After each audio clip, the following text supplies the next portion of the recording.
Welcome to Photography BB's Artistry Effects for Photoshop. In this tutorial, we'll look at how to use our Artisan Sketch effect. Let's jump on into Photoshop and see how to use this magical sketch. This effect comes in 3 different orientation templates. We have here a landscape orientation. We also include a portrait orientation and a square orientation file to fit all of your artistic needs. To get your image into this template and to run the effect, all we have to do is double-click on the top layer thumbnail here, not on the layer itself in the layers palette, but just on the thumbnail, and that opens up a Smart Object layer. So we're going to do that now. We'll double-click there, and this opens up our Smart Object layer. And to get our image into the Smart Object template, all we have to do is go to the menu File, Place Embedded, and then pick the image that you want to work with. For this effect, I'm going to use this image here and click on Place. And that brings the image into our template with these anchor points around it so that we can resize and reposition the image. So if I zoom in here, you can see that this image is not fitting my template fully, so I can drag it so that it does.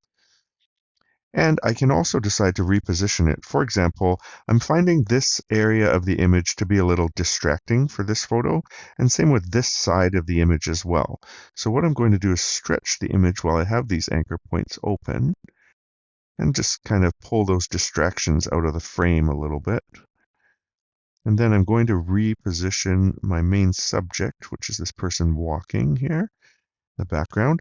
And once you've decided that you've positioned your image the way that you like it, to place it, all you have to do is click the checkbox up here, and that places your image into the template. Now to run the effect, it's very simple. All we have to do is close this Smart Object layer by clicking the little X right here, and then click on Save.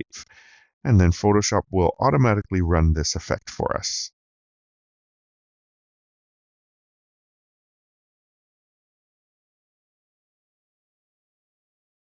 And there we have it. Photoshop has automatically run the effect. Now we have some options for controlling the final result, but everything has been set to a default to give you the best looking results, and of course we can play with those. So we'll go down in the layers palette here and run through some options. I'll just try to expand my layers palette a little bit here. So we have some optional controls. If we toggle this layer group open, we have some other layer groups inside here. So we'll start with tone controls. We can toggle that open. We have a levels control, and if I toggle on and off the visibility, you'll see that that just kind of gives a little bit of control over the contrast of the image. And for any of these, we can double click on the adjustment layer icon to make further refinements to that particular adjustment layer. So you can see if I drag those around, the effect that it has on the image. So we also have a stronger contrast control here, and a vibrance control as well. If we double click on that one, you can see we've boosted the vibrance. You can turn that down if you want to, or crank it right up. Give a lot of color to the image. Let's go with about 35, 36. Okay, so play around with the tone controls and see what they do to your image.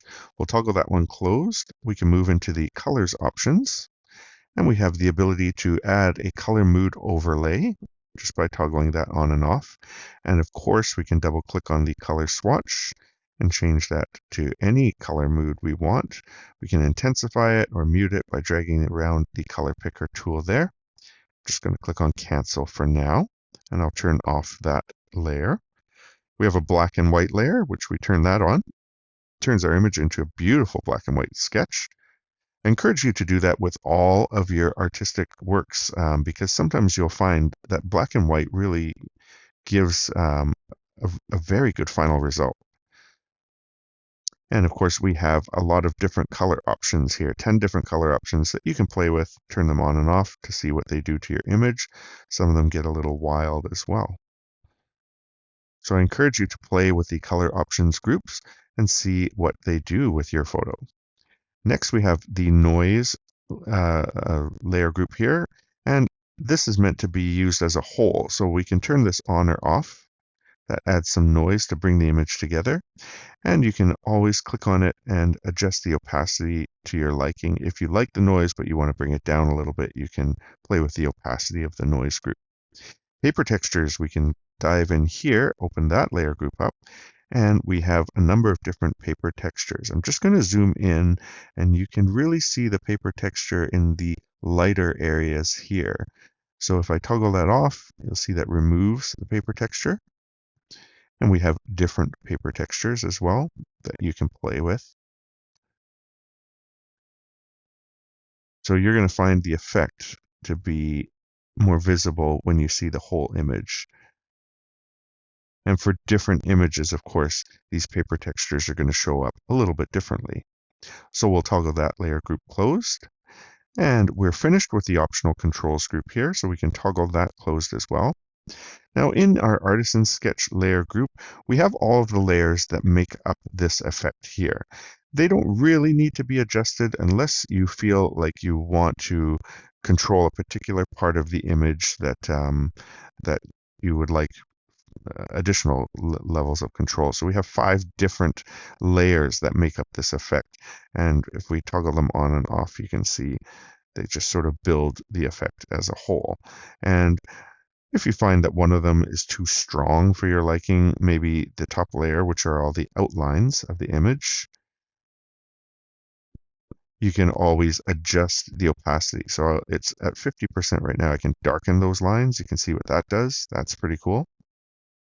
We can remove the lines, maybe make them a little lighter for a different look.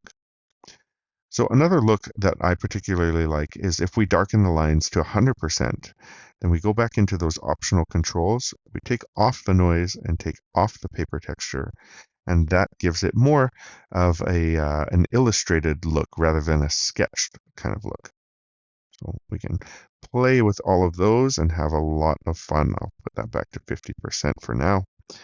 We'll toggle back those groups closed. And lastly, you'll notice that we have a background color option here. This won't really affect an image like this because we didn't mask out any of our main subject. So we don't have a background color showing through because our entire image in this case is filling the frame. You can check out our other tutorial for the Artisan Sketch effect where we do isolate a main subject from the background, and that is when the background control color becomes important for us. So I hope you enjoy using this effect on your digital artwork. Thanks again for choosing Artistry Effects by Photography BB, and happy photoshopping.